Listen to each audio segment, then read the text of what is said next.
Le président, merci beaucoup. Simplement, à l'attention du public, je dirais que la représentante légale des victimes a fini d'interroger le témoin.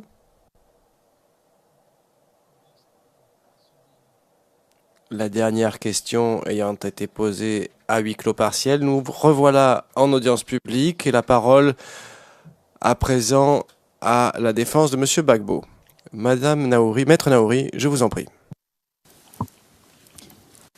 Merci, Monsieur le Président. Bonjour, Monsieur le témoin. Bonjour, Madame. Je me présente, Jennifer Naouri, et c'est moi qui vais vous poser les questions aujourd'hui au nom de l'équipe de défense du président Gbagbo. D'accord. Vous l'aurez compris, je vais prendre une pause entre mes questions et vos réponses, puisque nous parlons tous les deux français, et le risque de chevauchement est accru.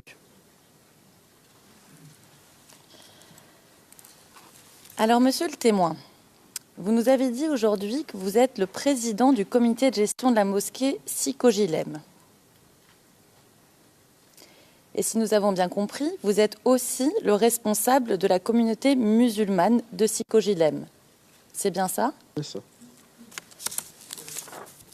Est-ce qu'il s'agit de deux fonctions différentes? Ça se rejoint toujours. Je suis le seul responsable.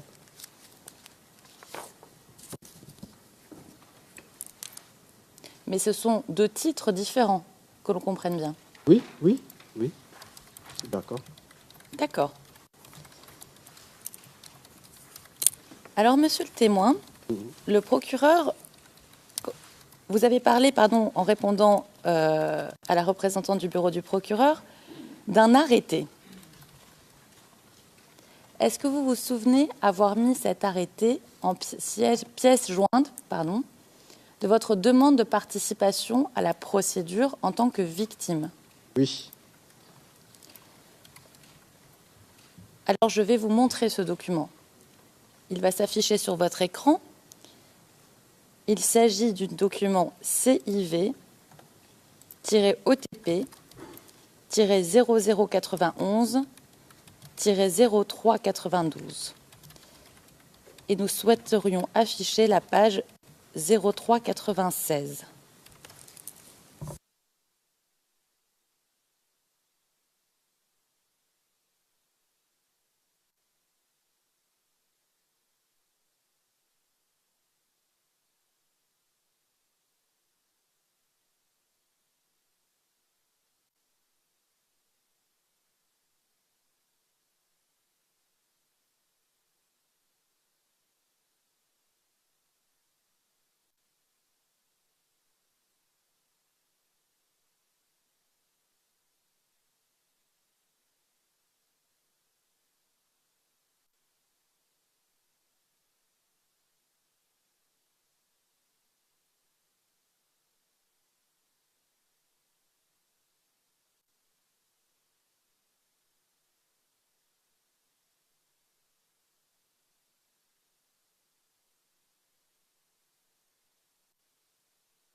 Ah.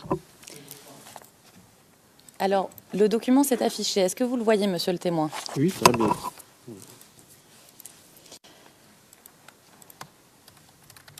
Alors, il s'agit d'un document public et officiel, n'est-ce pas?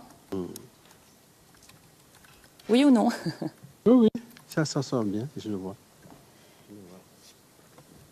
Alors, vous le voyez? Oui. Et ma question, c'est est-ce qu'il s'agit bien ici d'un document public et officiel? Oui, c'est un document qui a été signé par le ministère de l'Intérieur. Très bien.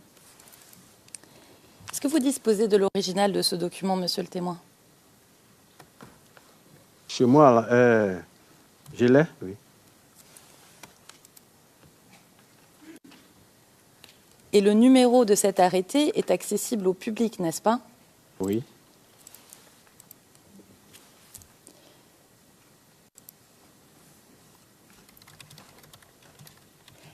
Est-ce que vous pouvez nous dire qui sont les membres du bureau exécutif?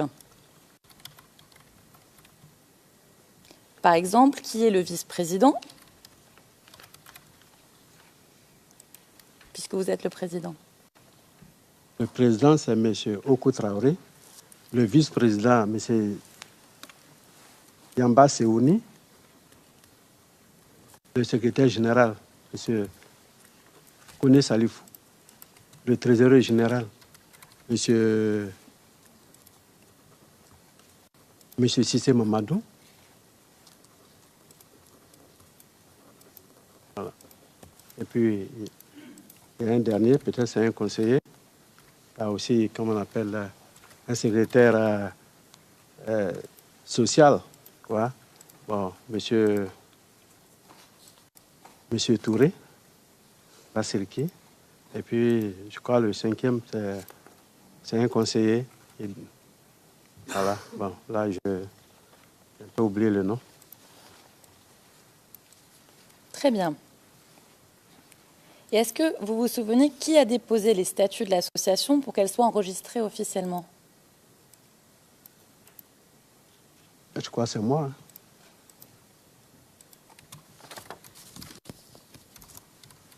Très bien. Ce sera tout pour le document. Alors, monsieur le témoin, en tant que président du comité de gestion, au quotidien, est-ce que vous êtes souvent en contact avec l'imam? Régulièrement. Est-ce que vous êtes également en contact régulier avec le Conseil supérieur des imams, ce qu'on appelle COSIM?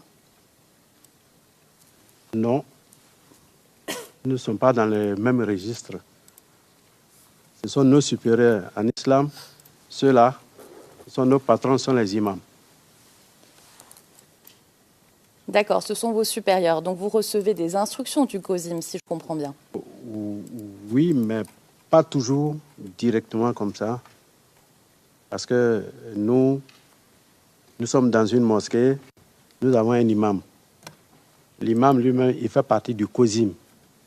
Donc quand il a une information, il se réunit tous les mardis. À son retour, il nous fait un compte rendu de ce qui s'est passé. Très bien. Alors, je voudrais revenir rapidement sur le CENI, puisque vous êtes membre du CENI, n'est-ce pas? De Yopougon. C'est un démembrement du CENI. Donc, c'est CENI Kossi. Très bien. Et le bureau du CENI Kossi se trouve dans l'enceinte de la mosquée, c'est bien ça? Oui, oui. Alors, vous nous avez dit tout à l'heure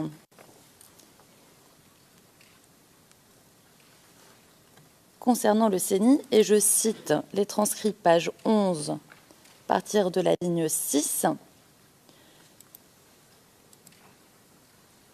Donc vraiment, quand même, quand il y a des réunions, on me demandait la permission, soit d'être dans le bureau du CENI ou au sein de la mosquée. Nous avons un bureau qui est construit pour le CENI et il y a une grande salle pour réunion. Surtout dans les temps de campagne, il y a le RDR qui est venu. Là, je cède la salle, mais je ne participe pas aux réunions.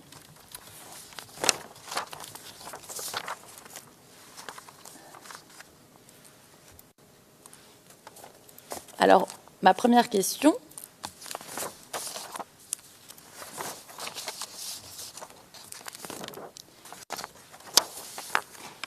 vous étiez au courant des réunions du RDR, par conséquent?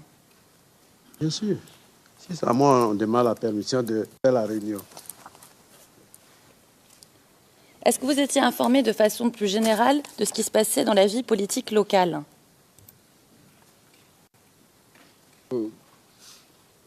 Oui, oui, parce que ma femme fait partie d'un bureau des femmes du RDR. Donc, je suis informé, sans être dedans, mais je suis informé. Alors, monsieur le témoin, vous dites sans être dedans concernant le RDR.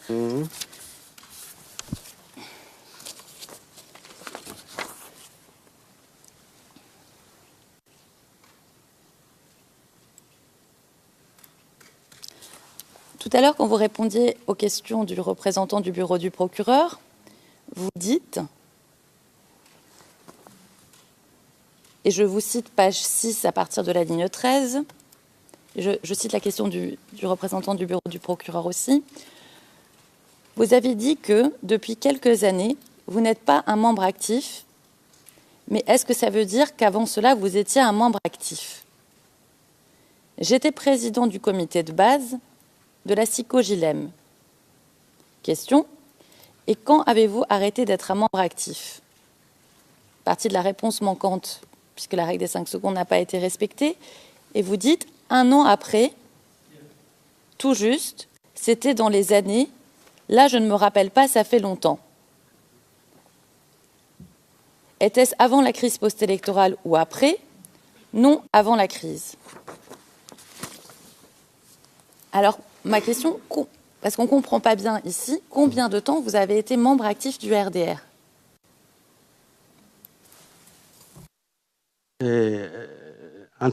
En tant que membre du bureau ou bien dans la vie?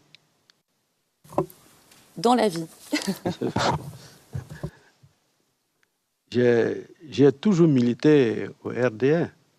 Comme je l'ai dit, quand j'ai pris de l'âge, déjà à 50 ans déjà, j'ai voulu me retirer, faire autre chose. Et c'est ce que j'ai choisi. J'ai choisi être plutôt un membre de la communauté musulmane et faire uniquement que ce travail-là, où je suis président de la communauté. J'ai fait mon travail et je ne m'occupe pas d'autre chose. Et Dieu merci, en 2004, j'ai été choisi par mes pères, c'est-à-dire les fidèles de la mosquée, en tête l'imam. On m'a choisi, on dit, monsieur, c'est vous qui allez être le président de cette mosquée. Et à partir de là, j'ai arrêté aussi avec la politique. C'est-à-dire que je n'étais plus, en tout cas, actif. C'est ce que j'ai dit. Je n'étais plus actif. Mais vous avez été actif au sein du RDR. Vous nous dites, à partir de quand? Est-ce qu'on peut dire dès sa création? J'étais sympathisant. Hein. Il faut mettre les mots à la place. J'étais sympathisant du RDR. Alors, monsieur le témoin, dans la déclaration que vous avez donnée aux enquêteurs du bureau du procureur, vous dites, et je cite, c'est le paragraphe 17, je suis membre non actif du Rassemblement des Républicains de Côte d'Ivoire. Ouais. J'ai été membre depuis sa création en 1995. Par le passé, j'ai été un membre actif du RDR. Je participais aux réunions du parti, distribuer et coller des affiches. Fin de citation. Est-ce que c'est correct ce que vous avez dit aux enquêteurs du bureau du procureur? Coller des affiches, ça c'est trop fort. Je n'ai jamais collé d'affiches. Mais vous étiez un membre actif du RDR. Quand moi je dis membre actif... Pardon. It's you are not observing the 5. Le président, c'est vous qui ne respectez pas la pause des 5 secondes.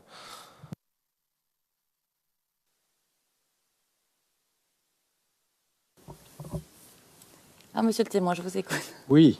Quand moi je dis membre actif, c'est-à-dire être dans le bureau, comme ce que j'ai dit, comité de base, et puis je convoque des réunions, et ainsi de suite. Là, c'est ce que moi j'appelle actif.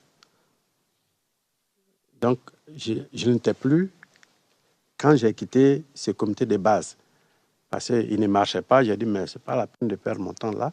Il est mieux de faire autre chose. Et puis, je suis quitté. Sinon, je suis sympathisant maintenant et je ne suis plus actif en tout cas. Très bien. Merci, monsieur le témoin. Monsieur le président, est-ce qu'on pourrait passer en séance en huis clos partiel pour les quelques prochaines questions que nous avons? Le président. Eh bien, s'il vous plaît, passons à huis clos partiel. Président, merci. Merci, Monsieur le Président. Alors, les réunions auxquelles vous assistiez, est-ce que des membres du comité de gestion de la mosquée y participaient aussi? Pas tous, c'est certain. Ceux qui s'intéressent à la politique, ils viennent. Sinon, tous les fidèles de la mosquée ne sont pas des partisans soit du RDR ou bien du FP. Chacun son choix.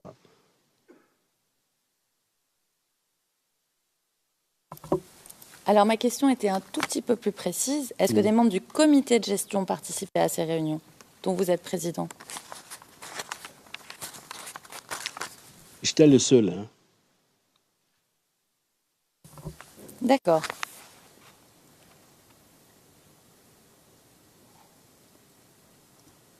Et est-ce que des membres du CENI participaient à ces réunions? Les membres du CENI, ça c'est un autre grade dans la communauté.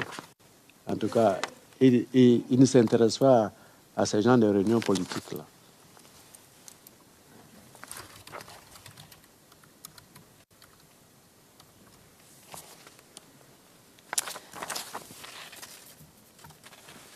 Monsieur le témoin, est-ce que le nom de Aboubacar Fofana vous dit quelque chose?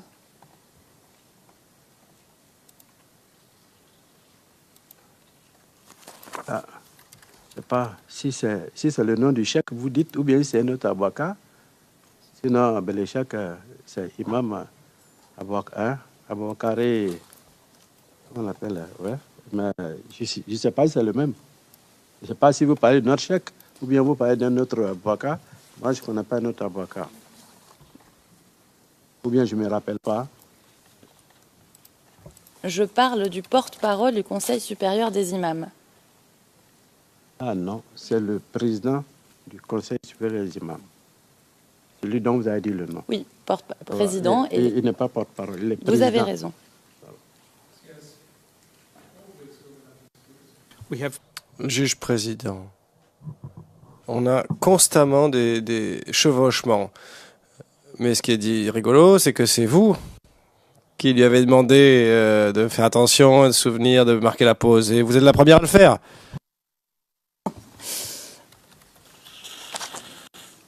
Alors, est-ce que vous vous rappelez que Aboubacar Fofana a appelé les fidèles à voter pour Alassane Ouattara en 2009?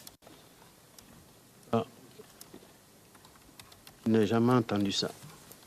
D'accord.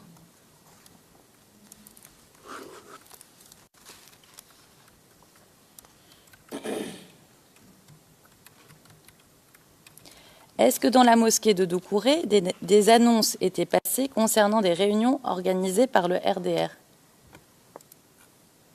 En tout cas, je n'ai pas été témoin. Peut-être c'est après moi.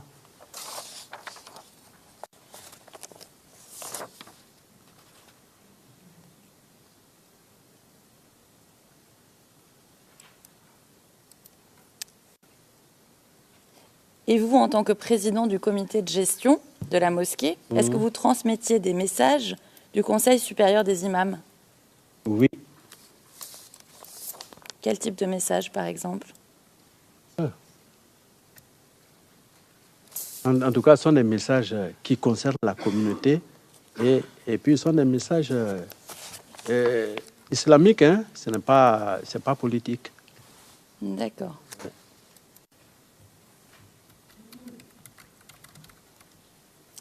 Et qui est le président du CENI pour la coordination du Pougon? Monsieur Diaby-Sékou, Elhadji Diaby-Sékou. Et avant lui, qui était le président du CENI pour la coordination du Pougon? Oui, monsieur Elhadji Abdoul Latif. Il est ici, à La Haye. Il est à La Haye ici. Et qu'est-ce qu'il fait ici à La Haye? Il est à l'ambassade de Côte d'Ivoire. D'accord. Il vous l'a dit? Et puis on se fréquente. Quand il arrive à Abidjan, on se voit. Mais ici, par contre, je ne peux pas le voir, compte tenu de ma situation. J'aurais bien voulu le voir, mais malheureusement, je ne peux pas. Voilà. Très bien. Et est-ce que vous connaissez son affiliation politique? Ah non.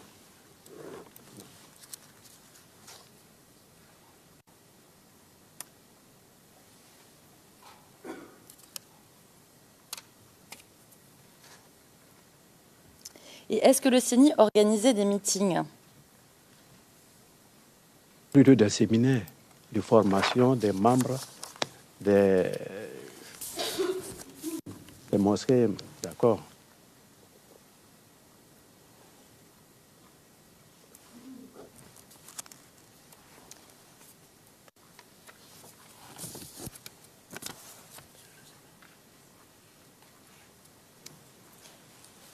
Monsieur le témoin, est-ce que, juste pour revenir sur ce que vous disiez juste avant, est-ce que vous avez dit à Abdoul Latif que vous étiez à l'AI, que vous veniez témoigner? Peut-être pas directement.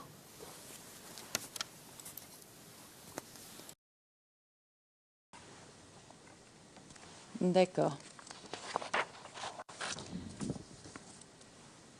Alors, je voudrais revenir rapidement sur vos fonctions en tant que président du groupe scolaire SICO-J10. Mhm. Depuis combien de temps êtes-vous président de ce groupe scolaire? Je suis à mon deuxième mandat maintenant, qui finit à la rentrée prochaine. Nous avons, je crois, 4 ans, ouais, ou 3. En tout cas, c'est le deuxième mandat. D'accord. Fini, oui. Et l'école SICO-J10 a été utilisée comme lieu de vote pendant l'élection présidentielle de 2010, n'est-ce pas? Ah oui, oui, oui. Tous les votes d'ailleurs.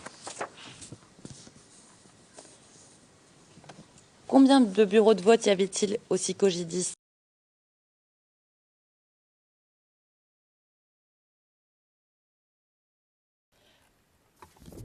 Alors, je voudrais passer à huis clos partiel, Monsieur le Président. Juge président, allons, s'il vous plaît, à huis clos partiel, s'il vous plaît.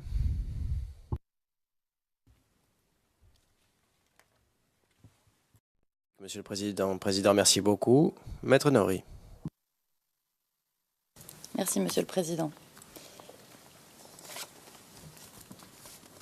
Alors, Monsieur le témoin, je voudrais revenir sur les affrontements entre jeunes qui ont eu lieu avant les incidents de la mosquée. Ces affrontements, ils se déroulaient sur la route goudronnée qui sépare les deux quartiers, Doucouré et Yaocéi, c'est bien ça? Oui.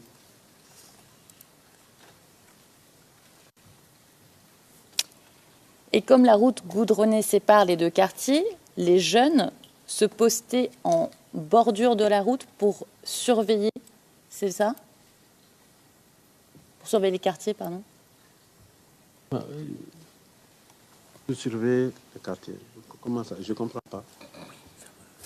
À quel moment ça?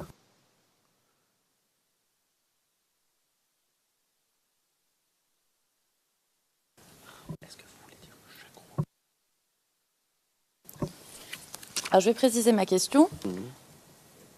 On a une route goudronnée et il y a deux groupes qui s'opposent. C'est bien ça? Quels sont ces deux groupes? Il a déjà dit, il y a le groupe de Doucouré et le groupe de Yaocéi. Ou bien, si vous voulez plus explicitement, il y a le groupe Doucouré qui se... peut-être qui supporte le RDR et de l'autre côté le FPI. Très bien. Alors, vous nous avez en effet parlé du groupe du quartier Yaocéi. Oui. Et moi, ce qui m'intéresse maintenant, c'est le deuxième groupe, Oui. celui qui soutient le RDR. Ce groupe, qui étaient ces jeunes? Ce sont les jeunes de Doucouré, ce sont les jeunes du RDR. Ou bien? Est-ce qu'ils avaient des leaders?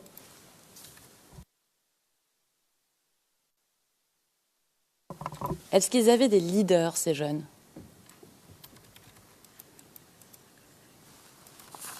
En tout cas, je ne les connais pas.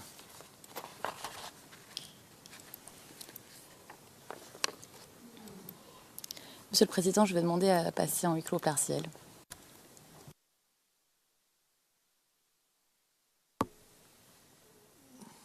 Let's go into private session. Le Président, passons à huis clos partiel, s'il vous plaît.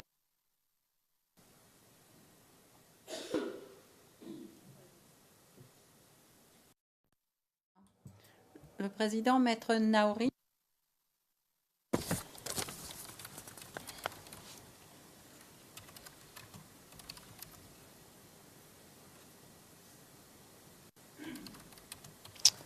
Donc, avant le 25 février, est-ce qu'il y avait déjà eu des affrontements entre les jeunes des deux quartiers? C'est bien ça? Je sais qu'il y a eu des affrontements, mais je ne peux pas donner des détails parce que là, je n'ai pas assisté, je n'ai pas vécu, mais je sais qu'il y a eu des affrontements entre les deux quartiers. Ça ne va pas. Ça n'allait pas en tout cas. D'accord.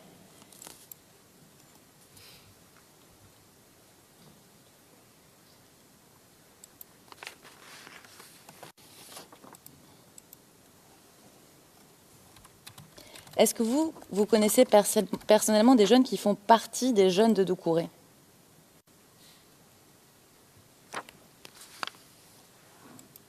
Non.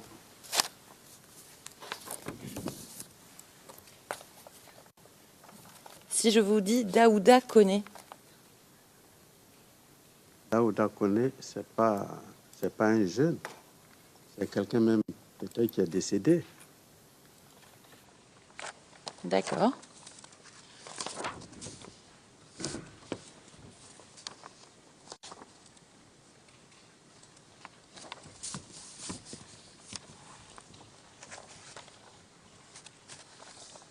Est-ce que vous saviez si ces jeunes s'infiltraient dans le quartier de Yaocéi, les jeunes de Doucouré? Infiltré. Non. Comme c'est un quartier, ils pouvaient traverser le quartier, aller le quartier Doucouré, le quartier Yaocéi, aller ailleurs. Mais je ne sais pas dans quel sens ils vont infiltrer le quartier. Ce n'était pas la bagarre tous les jours. Et est-ce que les jeunes se servaient d'armes pour surveiller le quartier et protéger leur quartier? Quel quartier? Doucouré. Non, mais s'ils avaient des armes, quand les miliciens étaient venus, ça allait être la guerre. Mais il n'y avait pas d'armes à Doucouré, ni à Lem. Les armes venaient de Yaocéi. Ils n'avaient même pas de gourdins, de machettes. Il y a des gourdins partout. Mais je ne sais pas s'ils avaient pris ça pour attaquer.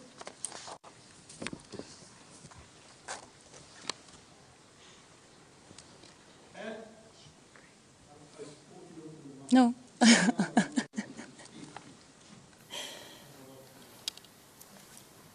Justement, j'attendais.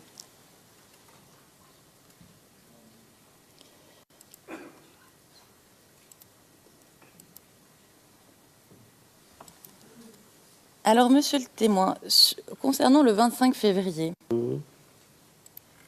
vous, personnellement, vous étiez où quand vous avez vu les jeunes qui se pourchassaient?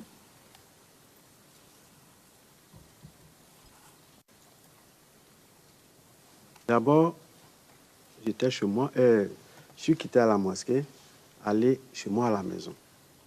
Les jets de pierre ont continué. Attendez, monsieur le témoin, là je vous interromps. Ah. Ma question, vous nous avez dit aujourd'hui que vous avez vu des jeunes qui se pourchassaient quand vous étiez à la mosquée, avant qu'il y ait des lancers de pierre et pendant. C'est la page 20, ligne 13 à 14 des transcrits.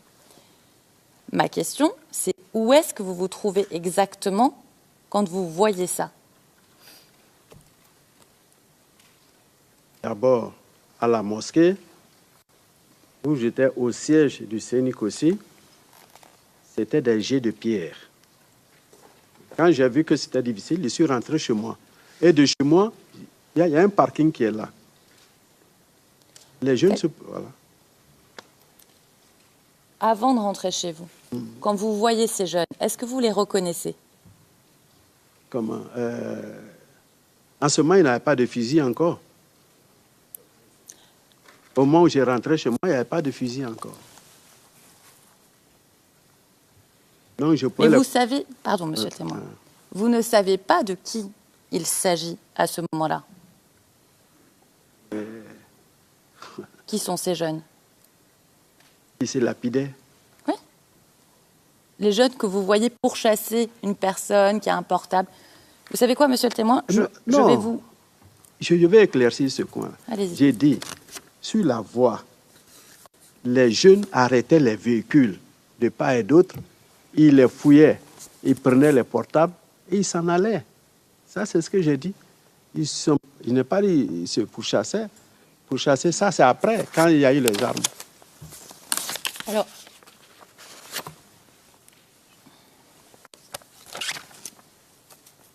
monsieur le témoin, je vais vous lire le paragraphe 47 de l'attestation que vous avez donnée aux enquêteurs du bureau du procureur. Oui, c'est possible.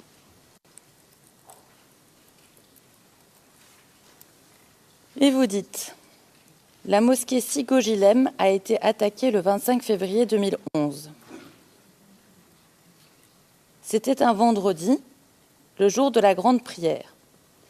J'étais assis avec quelques camarades et je regardais la grande route qu'on appelle le boulevard principal en attendant la prière du vendredi.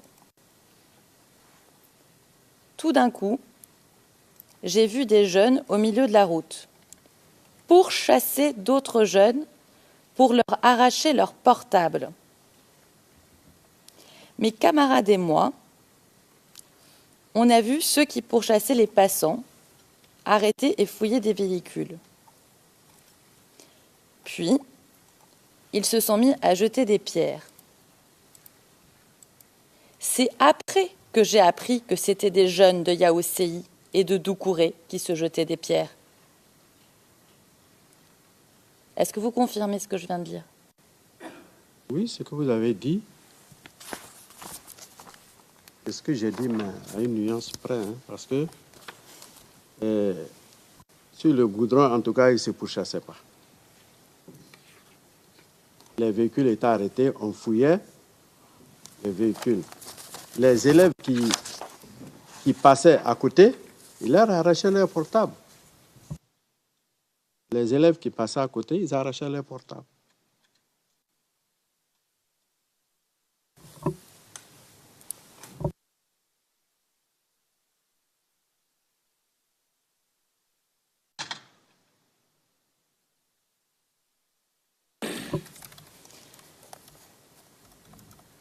D'accord.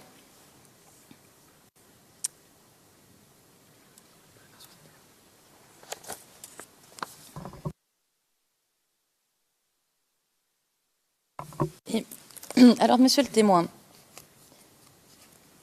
une fois que vous voyez ça, qu'est-ce que vous faites?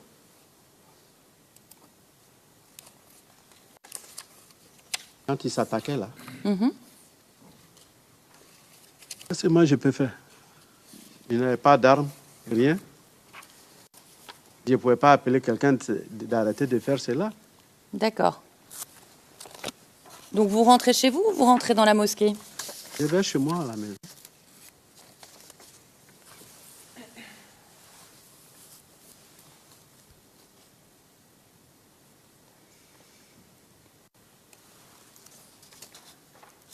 À ce moment-là, qui des jeunes avait le dessus? Est-ce que c'était les jeunes de Yaoséi au début des affrontements ou les jeunes de Doucouré? Au début, c'était les jeunes de Doucouré qui avaient l'avantage. D'accord. Et pour qu'on comprenne bien, c'était des affrontements entre jeunes.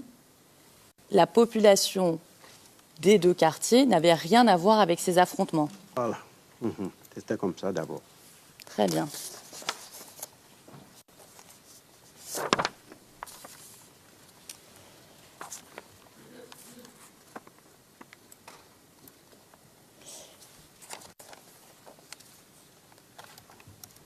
Et quand vous êtes rentré chez vous, est-ce que vous avez entendu l'appel à la prière ensuite?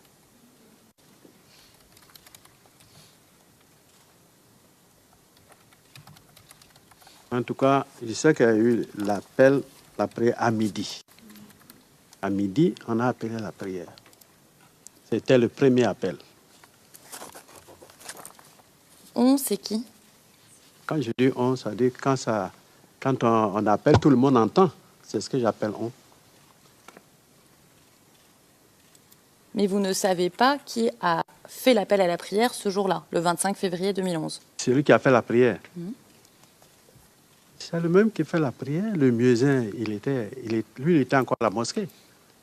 D'accord. Il était à la mosquée. Et quand vous rentrez chez vous, vous ne voyez plus de jeunes, c'est bien ça? En tout cas, je suis dans ma cour. Il y a des possibilités de voir dehors. C'est ce que je veux dire. Je vois dehors. Quand ils se sont pourchassés, ils sont venus, quand ils ont lancé les pierres, ils sont venus dans mon parking là. Et en ce moment, c'est Yaoussi qui dominait. Hein. Ils ont chassé les gars de Doucouré. D'accord. Voilà. Et vous ne sortez plus de chez vous, c'est bien ça? Il ne sort que quand les miliciens sont partis. Je ne peux pas sortir au moment où on s'est lancé les pierres.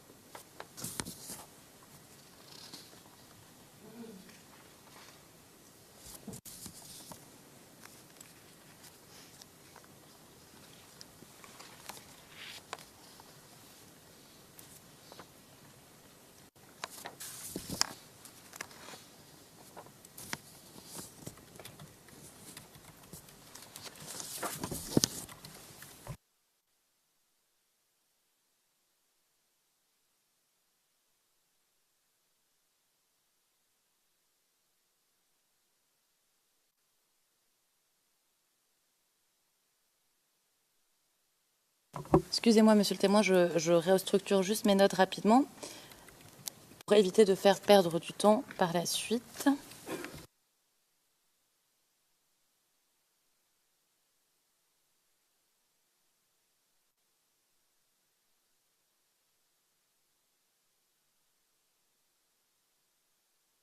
Alors,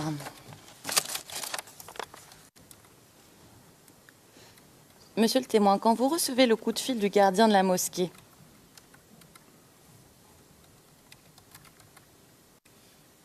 il est quelle heure? Je n'ai pas regardé ma montre. D'accord.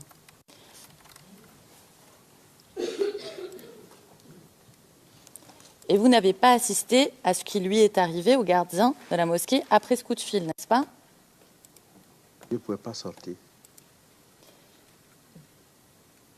Et vous avez vu de la fumée, c'est ce que vous nous avez dit. Il m'a appelé pour me dire, on brûle la mosquée. Est-ce que je vois la fumée? J'ai dit non, je suis chez moi. Mais il dit, il faut venir. J'ai dit, je ne peux pas venir. Et je me suis arrêté devant ma porte. J'ai vu la fumée, effectivement. D'accord.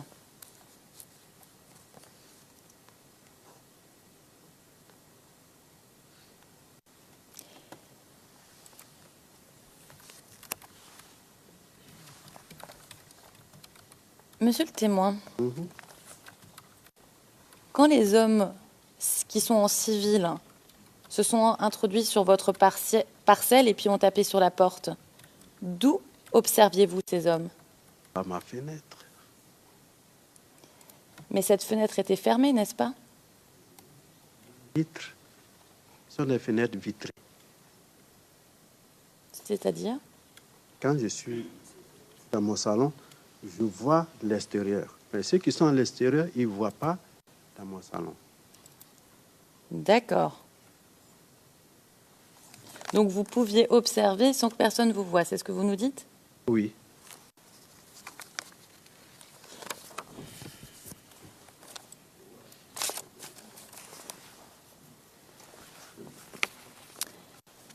Et à la suite de l'attaque, monsieur le témoin, vous, personnellement, vous n'avez constaté aucun autre incident le 25 février 2011? Je ne vous comprends pas là. Le 25 février, vous nous dites que vous avez été informé de ce que la mosquée est attaquée. Oui. À la suite de ça, vous n'avez pas été témoin d'autres incidents, vous personnellement? Si, c'est ce que j'ai raconté. J'ai dit que quand le jeune homme est décédé tout juste dans ma cour extérieure, là, Et vous étiez de dos, donc vous n'aviez pas vu ce jeune homme se faire tirer dessus. ouais, mais quand on l'a tiré, il était tout juste derrière moi, il a crié au secours. Ben, nous sommes rentrés ensemble dans la cour, il est tombé à la fenêtre, moi je suis rentré dans ma cour intérieure, et puis je suis allé le regarder maintenant avec ma famille par la fenêtre.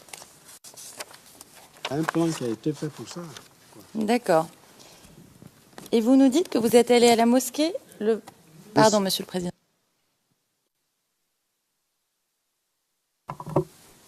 Et vous nous dites que vous êtes allé à la mosquée le 25 février, le jour même? Oui, le soir, après que les tirs étaient arrêtés, je suis allé à la mosquée.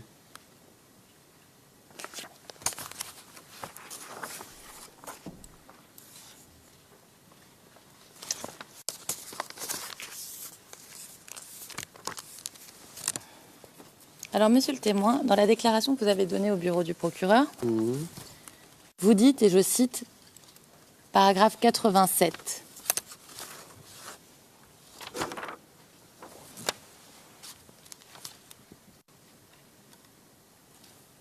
Pardon, paragraphe 86 et ensuite paragraphe 87.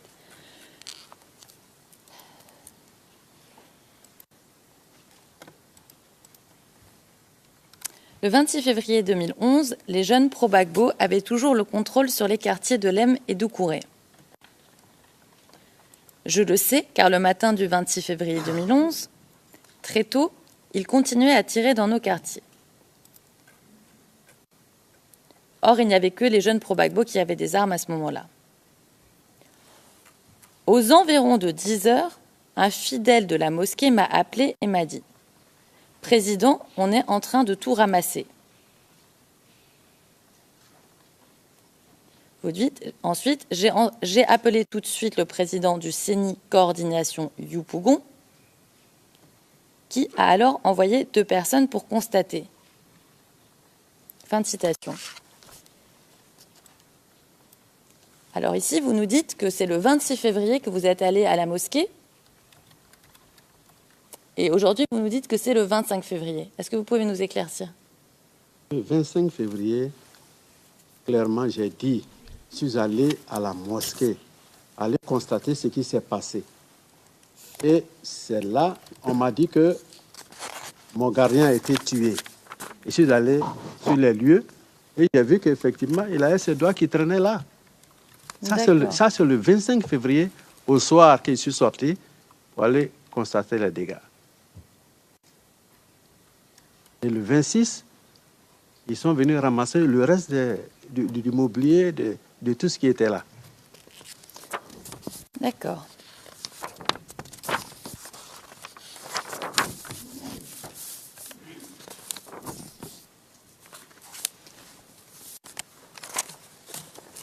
Alors, monsieur le témoin,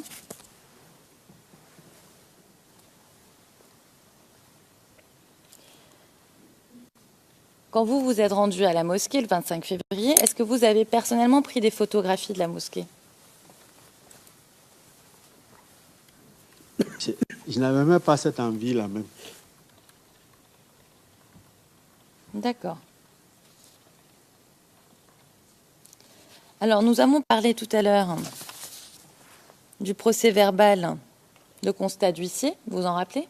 Oui. Et c'est bien vous qui avez contacté cet huissier, n'est-ce pas? Bien sûr. Comment avez-vous contacté cet huissier? Est-ce que vous le connaissiez? C'est le président du CENIC aussi. Il a contacté directement. D'accord. Et ensuite, Il est venu. est-ce que vous saviez que cet huissier allait venir? Puisque ce n'est pas vous qui l'avez contacté. Mais Puisque je suis avec le président du CENIC aussi, hein, le bureau qui est à côté, c'est pour lui. La mosquée, c'est pour moi. Ben, nous sommes les deux. Il tient là. En tout cas, nous avons fait le travail qu'il fallait. On a demandé à ce qu'il fasse le travail de la mosquée et puis du bureau du CENIC aussi. On a fait des... Comme ça, c'était passé. On a fait tous les deux.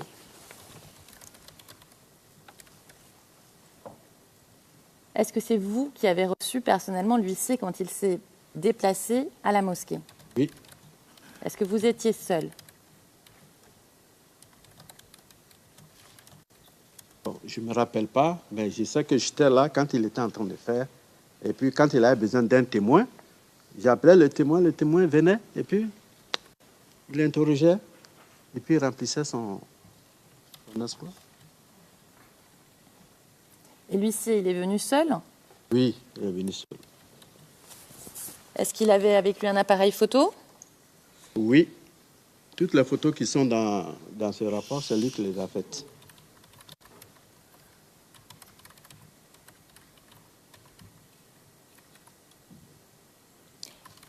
Est-ce qu'il avait avec lui des instruments de mesure?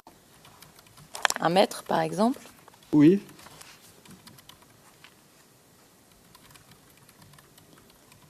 Est-ce qu'il y avait quelqu'un avec lui quand il a pris des mesures? C'était moi.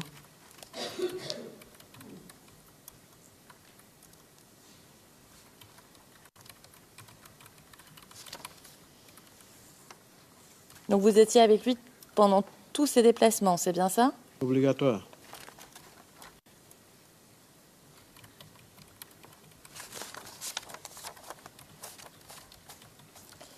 Et cet huissier est venu sur les lieux de l'événement combien de temps après le 25 février 2011? Suivant la date qui est sur le marché, c'est ce jour-là il est arrivé. Je n'ai pas la date en tête.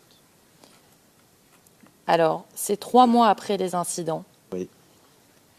Est-ce que pendant ces 3 mois, la mosquée a été gardée pour être sûre qu'elle soit maintenue en l'état? Il n'y avait plus rien là-bas. On allait garder quoi? Je vous ai dit qu'on a tout ramassé dans la mosquée, comme dans le bureau du CENI. Il va surveiller un coin vide comme ça.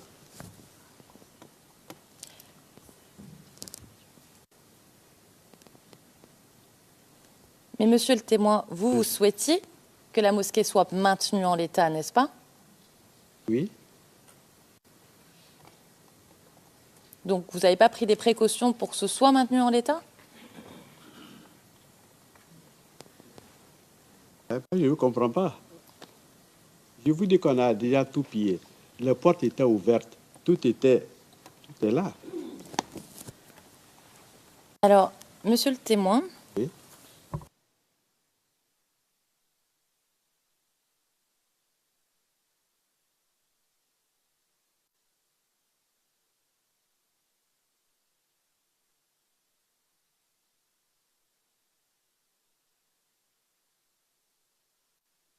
je vais vous lire un extrait de l'attestation que vous avez donnée au bureau du procureur.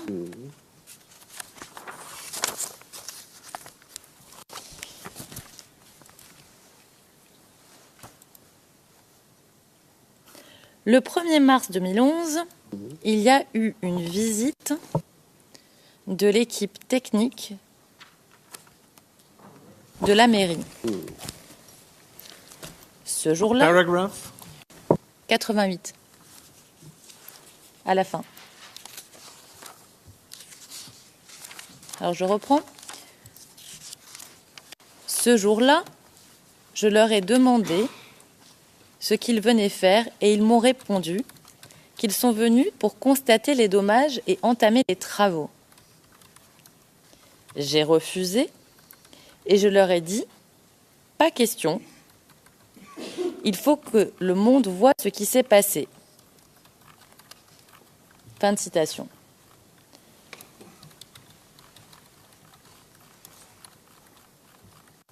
Alors ma question, est-ce que vous avez fait le nécessaire pour que la mosquée soit maintenue en l'état entre le 25 février 2011 et tout du moins quand l'huissier est venu 3 mois plus tard?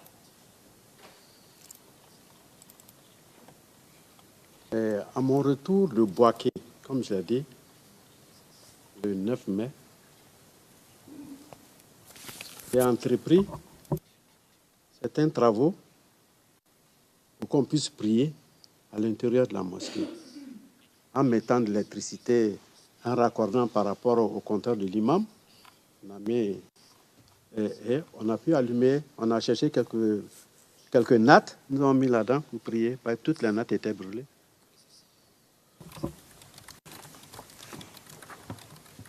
Mais est-ce que vous confirmez que les autorités vous ont proposé 1, 2, 3, 4, 5 Le président, je crois qu'on va faire la pause pour le déjeuner. C'est la meilleure chose à faire. Il est 13h30, nous nous retrouvons à 15h. Nous faisons la pause déjeuner, nous nous retrouvons à 15h pour une session de 2 heures. En tout cas, je vais continuer jusqu'à ce qu'on en ait terminé avec ce témoin, de manière à ce que vous vous y attendiez. Voilà, la séance est levée. Merci beaucoup.